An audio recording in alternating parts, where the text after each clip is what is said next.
galeessa Oromiyaa fi Oromiyaatti wal waraansi waraana bilisummaa Oromoo waboo fi waraana mootummaa gidduutti adeemsifamaa jiru ammaachaa dhufu maddeen dirree lolaa himanii jiru.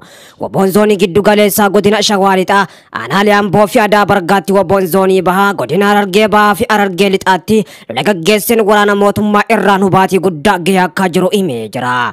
Waboon zoonii giddu galeessaa Cibraan Jagamaa badhaanee guyyoota lamaan kana godina Shawaa Lixaa aanaa Amboo gandoota hedduu keessatti lola eegalee waraana mootummaa irraan hubaatii cimaa geessisee akka jiru beeksisee jira. Lola kana waboon loltoota mootummaa hedduu ajjeesuudhaan meeshaalee waraana danuu irraa boojuus ifoomsee jira. Odeessa birootiin waraanni bilisummaa Oromoo waboon yeroo ammaan tana lola gurguddaa kallattii sadiin Shaggar Lixaa keessatti eegaleen tarkaanfiilee jajjaboo fudhataa jiraachuu odeeffannoowwan bahaa jiran ni mul'isu. Waboon haleellaawwan jajjaboo aanaa Adaa Bargaa naannoo magaalaa Oliin Komii fi akkasuma immoo Karkarreessaa fi Odaa Gandaatti loltoota mootummaa irratti fudhateen hubaatii guddoo geessisu beeksisee jira. Meeshaalee waraana gurguddaa danuus humnoota mootummaa Abiyyi Ahmad irraa waraanni bilisummaa Oromoo waboon lola kanaan gonfatee jiraachuus ibsee jira. Waboon zoonii bahaa godina Harargee bahaa aanaa Gooroo guutuu araddaalee hedduu keessattis lola waraana mootummaa wajjin adeemsiseen loltoota mootummaa hedduu ajjeesuudhaa fi hedduu madeessu waboon beeksisee jira.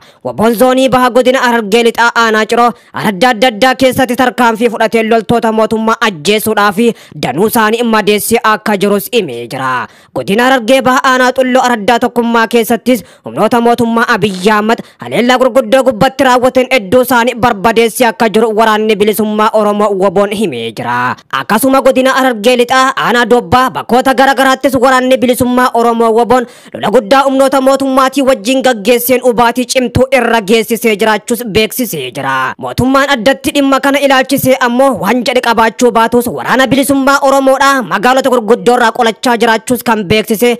Lola qindaa waboo irratti banuudhaaf mootummaan sochitti akka jiru ammoo qondaala bilisiginnaa ol aanaa kan ta'an Awwaluu Abdiitis dubbatanii jiru. Lolli guddaa waboon gaggeessaa jiru bahaan lixaan akkasuma kaabaa fi kibbaan ammoo mootummaa Abiyyi Ahmadittis ibidda gurguddaa qabsiisee jira.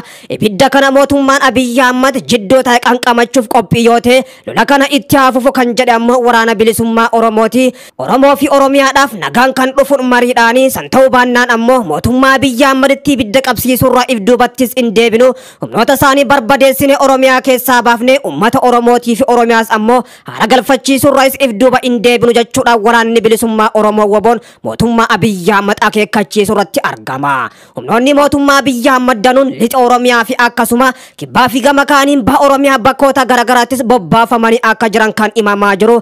Lola guddaa waraana bilisummaa Oromootii wajjin guyyaa lamaaf walitti dhaabanii gaggeessaa jiraniin humnoota mootummaa Abiyyi Ahmad irra kisaaraan guddoon ammanan jaamnis gahee akka jiru iccitiin jajjabduun bahaa jirti. Waboon bakka maratti humnoota mootummaa Abiyyi Ahmad barbadeessuudhaan addoota lolaa marattuu injifannoo gonfachaa jiraachuun isaa kan himamu. Humnoota mootummaa Abiyyi Ahmadis bakkoota murteessoo irraa buqqisuudhaan bakkoota barbaachisoo qabachaa akka jiruu fi akkasuma hidhannoowwan gurguddoo humnoota mootummaa Abiyyi Ahmad irraas gonfachaa jiraachuu beeksisee jira.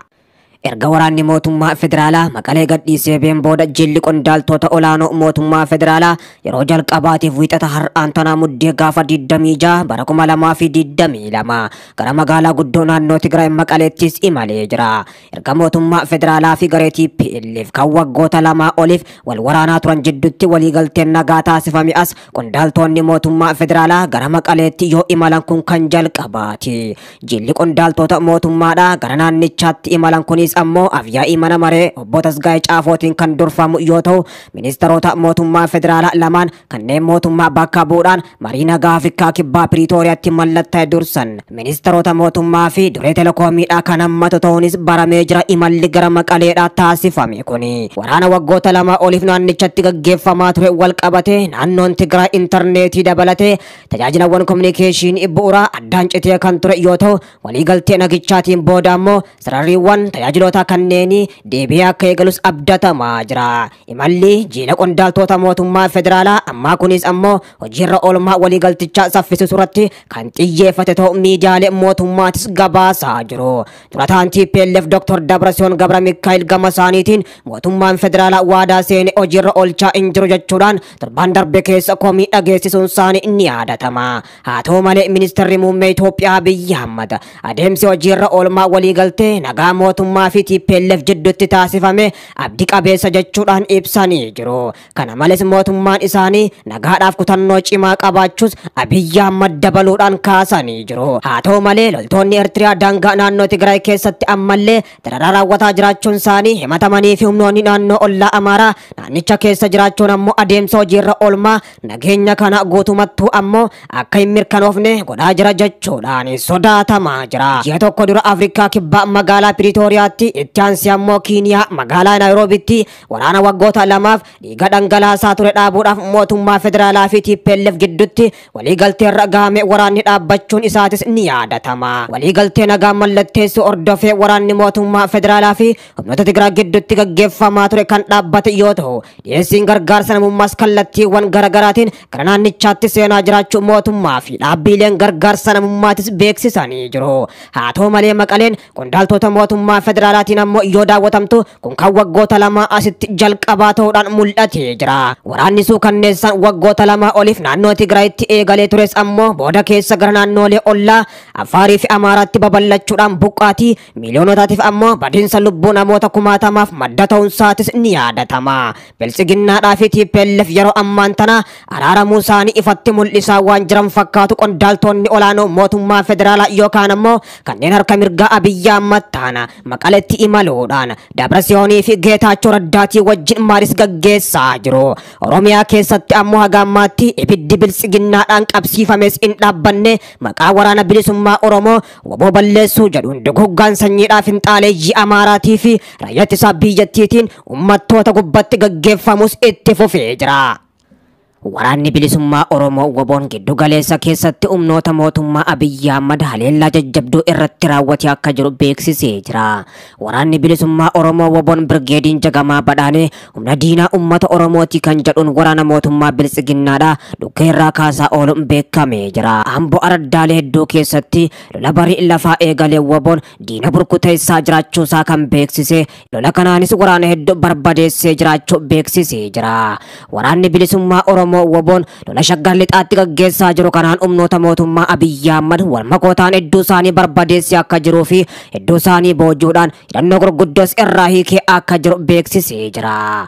Kana qofa otoo hin taane waraanni bilisummaa Oromoo waboon zoonii kibbaattis Konyaan Gujii lixaa Birgeediin Biiftuu bilisummaadhaa aanaa Qarcaa fi akkasuma aanaa Bulee Horaatti tarkaanfii ilaaleessaa waraana mootummaa Biltsiginnaa irratti fudhateen waraana hedduu du'aa fi madoodhaan adabee jiraachuu beeksisee jira. Tarkaanfii waraanni bilisummaa Oromoo waboon bakka saditti waraana Biltsiginnaa irratti fudhateen loltoota Biltsiginnaadhaa 100 ol du'aayyuu adabuu 70 ol madoon dammii hin qabneen adabee jiraachuu waraanni bilisummaa Oromoo waboon zoonii kibbaa beeksisee jira. Gama meeshaatiin waraanni bilisummaa Oromoo waboon lola guddaa guyyaa har'aan tana zoonii kibbaatti gaggeesse kanaan qawwee AKM dabalatee bireenii tarkii akkasuma bombii rasaasa bireenii 600 ol rasaasa AKM dhaa 1250 ol uffata waraana garagaraa irraa boojuudhaan mooraa qabsoo bilisummaa Oromootiif galii taasisee jiraachuu waraanni bilisummaa Oromoo waboon beeksisee jira. Waraanni bilisummaa Oromoo waboon jiddu galeessatti godina shaggar lixaatii fi akkasuma kibba Oromiyaatti ammoo